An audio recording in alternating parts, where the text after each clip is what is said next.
8h13 sur Studio Qualita. Demain doit avoir lieu l'évacuation des maisons de la localité de Netiv Avot dans le Gush Etzion. Et pour en parler, nous avons avec nous le président de la localité de Eleazar, Gilad Borenstein. Bonjour Gilad, merci d'être avec nous ce matin sur Studio Qualita.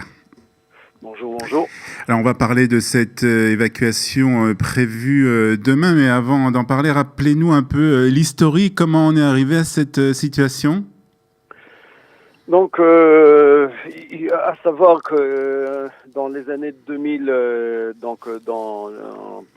présent la deuxième intifada était très très violente, c'est-à-dire sur la route vers Jérusalem, de Hebron à Jérusalem, on tire, on jette des pierres et donc il y a des morts.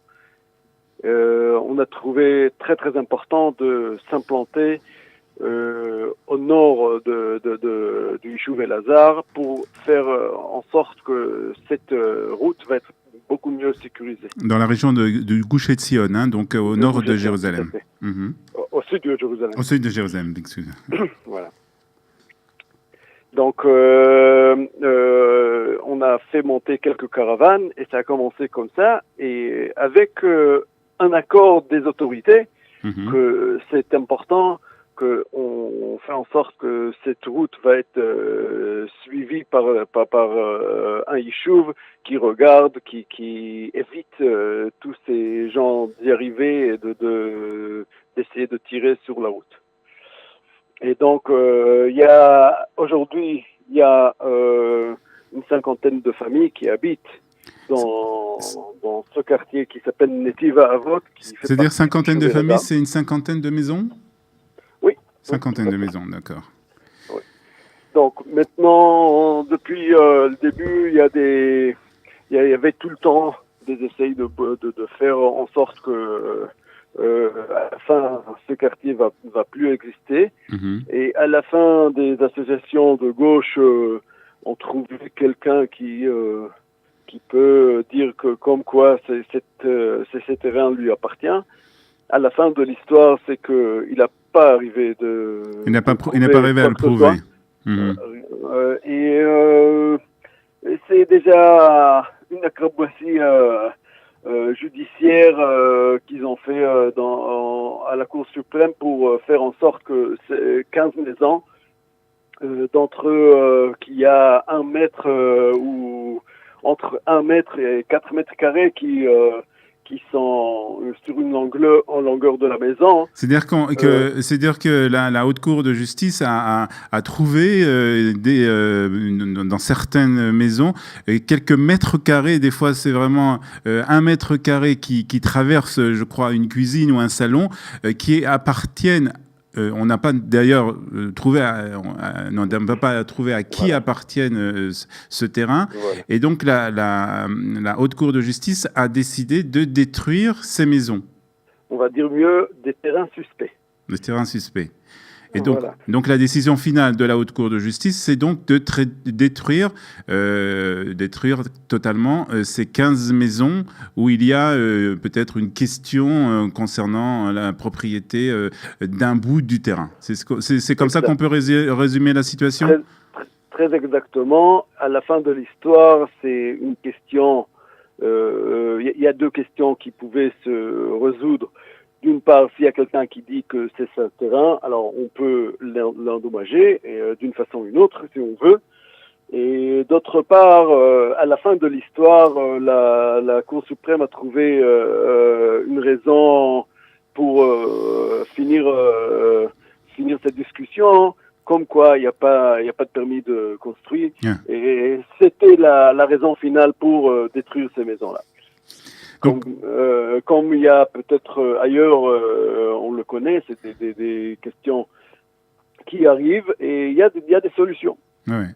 Et donc là, la Haute Cour de justice n'a pas essayé de trouver une solution et a donc ordonné la destruction et l'évacuation donc de 15 familles. Comment vous expliquez cet acharnement de la part de la Haute Cour de justice ? Justement, on trouve que là, il y a un gros problème parce que Il y a une question politique, si on veut, en Israël. Est-ce que nous allons vivre que dans la petite Israël, cela veut dire dans les lignes de 67, ou bien on connaît que nos ancêtres, ils ont vécu ici entre Hebron et Shrem, et ici justement c'était où qu'ils ont fait la marche vers Jérusalem depuis Hebron. Mhm. Et nous, on pense qu'on doit vivre ici, c'est notre patrie ici, et on veut vivre ici sur cette terre. Maintenant, des questions comme ça, on pose devant la Knesset, Ouais. et c'est là-bas que ça se discute, pas devant la Cour suprême. Donc là, c'était une décision qui a été prise par la Haute Cour de justice, une décision politique prise par une instance juridique. Et c'est la raison pour laquelle on comprend la colère des habitants d'El-Hazar, bien entendu, et la colère des habitants de toute la région. Alors, qu'est-ce qui est prévu exactement pour demain ? Ce qui est prévu pour demain, c'est que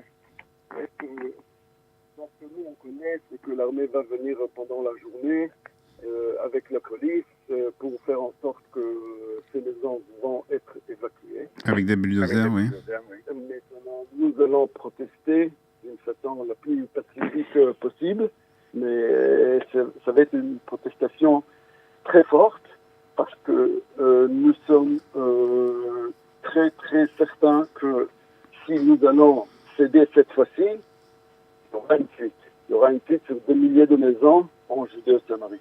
Oui, Et ils vont aller trouver encore d'autres excuses et des raisons pour détruire encore d'autres maisons. Mais vous allez donc manifester, vous allez résister, mais en fin de compte, le résultat, ce sera que ces maisons, ces familles d'abord vont être évacuées et que ces maisons vont être détruites de toutes les manières. Nous sommes des gens de loi. Oui. À la fin de l'histoire, c'est le gouvernement qui décide. Et nous allons accepter toute décision qui vont être prises, mais avec tout ça, nous allons protester d'une façon très ferme. Et quel est le sentiment aujourd'hui des habitants à Netiva Avot ? Le sentiment, il est un peu qu'ils étaient laissés, mais quoique, il faut savoir qu'avec toute cette protestation pendant 2 ans, on a eu des résultats très importants parce qu'il y a une décision du gouvernement qui a été promis par le Premier ministre Benjamin Netanyahu de construire 350 maisons ici dans El-Hazar et Netiva Avot. Et donc pour nous... C'est une compensation quelque part. Oui. C'est une compensation. Quand même. Oui, on trouve qu'avec toutes ces nouvelles choses, on peut voir un peu de lumière à la fin de ce tunnel.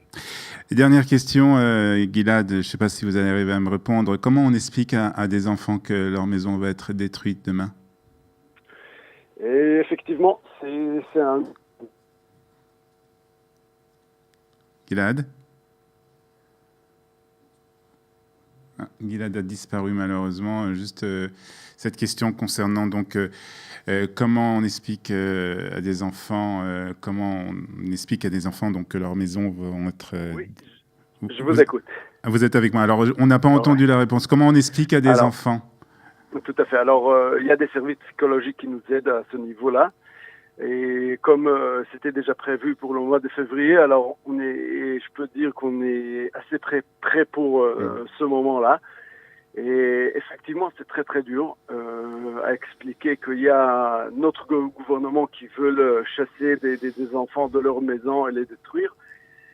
C'est pas facile, mais j'espère qu'on sera assez fort pour passer ce moment-là.